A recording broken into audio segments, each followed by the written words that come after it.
네, 이번에도 어마어마한 액수가 등장을 하는데요. 합의금 3,500만 원. 서 팀장, 누구 얘기입니까? 짐작하셨겠지만 네. 장제원 자유한국당 의원의 아들 장용준 씨 이야기입니다.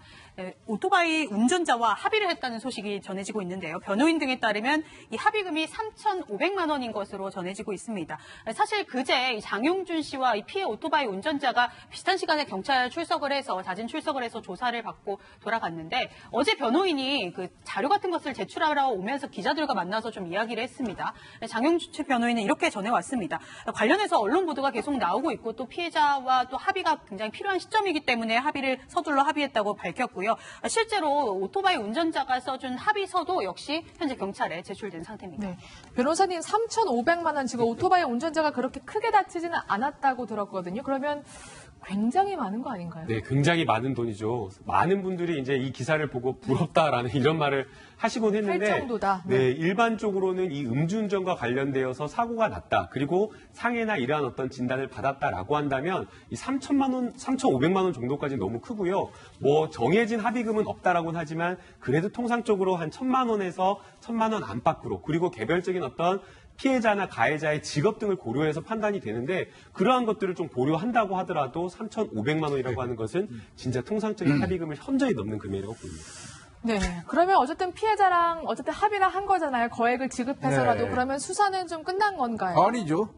이 사건에서 오토바이 운전자를 다치게 한 거에 대한 합의만 한 거예요. 이 사람이 받고 있는 그 혐의는 음주운전 있지 않습니까? 네. 0.08%죠. 네. 그다음에 운전자 바꿔치기 시도한 거 있지 않습니까? 네. 범인 도피 교사죄가 또 성립이 되니까요. 그거는 합의 의무하고 전혀 관련이 없죠. 근데 제가 일선에서 경험 많이 했잖아요. 네, 그렇죠. 언론 보도에 따르면 그 오토바이 운전자가 경상이라고 이렇게 나왔어요. 뭐 얼마 다친 정도를 제가 정확하게는 모르지만 경상이라고 나올 정도면 3,500원이면 제 경험으로는요. 적어도 10배 이상은 준 겁니다. 10배 이상은 준 거다. 그만큼 노엘 씨가 좀 뭐 로또입니다, 다급해지 로또. 않았나.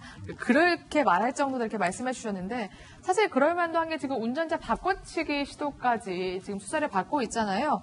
그 20대, 30대로 알려졌었는데 20대라고 하던데 어떤 사이였다고 합니까? 사실 이게 누구냐 해서 정말 말이 많았습니다. 그러니까요. 의원실 관계자다 해서 뭐 장제원 의원이 실제로 아니라고 부인도 했고 뭐 소속사 관계자가 아니냐 이런 이야기가 나왔는데, 어제 장용준 씨의 변호인이 이 사람이 누구인지 이야기를 했습니다.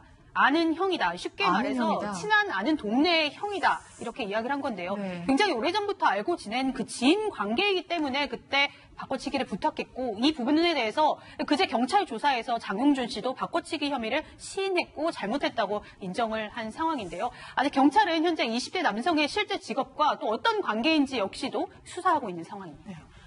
물론 제 친구들에게 미안하지만 제 친구가 운전자 바꿔치기 좀 해달라고 해도 저는 안 들어줄 것 같거든요. 근데 아는 형이 이렇게 부탁했다고 들어주는 것도 사실 상식적으로는 좀 이해가 가지 않아요. 네. 그거는 아마 이제 그 지금 앵커께서 어느 정도 사회 경험도 계시고 하기 때문에 내가 도와줄 수 있는 부분과 도와줄 수 없는 부분을 네. 구분을 하시는 것이고, 지금 이제 이번에 사고를 낸 그 장 의원의 아들 같은 경우는 20살 아닙니까? 네. 그러니까 형이라고 그래봐야 제 생각에는 뭐 한 20대 잘 돼봐야 뭐 중반 정도 될 것 초중반. 같은데, 네. 뭐 잘 돼야 중반이고 뭐 한 22, 3살 정도 될 수도 있어요. 네. 그러니까 이제 이런 연령 같은 경우는 어떻게 보면은 앞뒤를 안 가리고 전화해가지고 아, 형 나 큰일 났어. 좀 빨리 도움이 필요해. 그래가지고 아마 자다가 뛰어나왔을 가능성도 있고요. 네. 그래서 이제 아까 말씀하셨던 그런 만약에 내가 이렇게 그 뭐 잘못 진술을 하게 되면은 이게 범인 도피죄에 의해서 처벌을 받을 수도 있다라고 하는 이런 사실조차도 잘 모르는 상태에서 그대로 이제 흘러갔을 가능성도 우리가 배제를 할 수가 없다라고 봅니다. 저는 네. 우리 교수님은 학자시다 보니까 이제 그런 의리, 인간관계를 중시하는데요. 경찰이 집중하는 건 사실은 그거 아닙니다. 어떤 거예요? 대가성이 있는 여부로 따집니다. 대가성이요? 네, 알겠습니다. 정말 교수님 말씀처럼 의리로 한 건지 아니면 정말 모종의 대가가 오고 간 건지 경찰이 수사하고 있으니까요. 곧 드러날 것으로 보입니다. 그럼 다음 돋보기 바로 확인해 보시죠.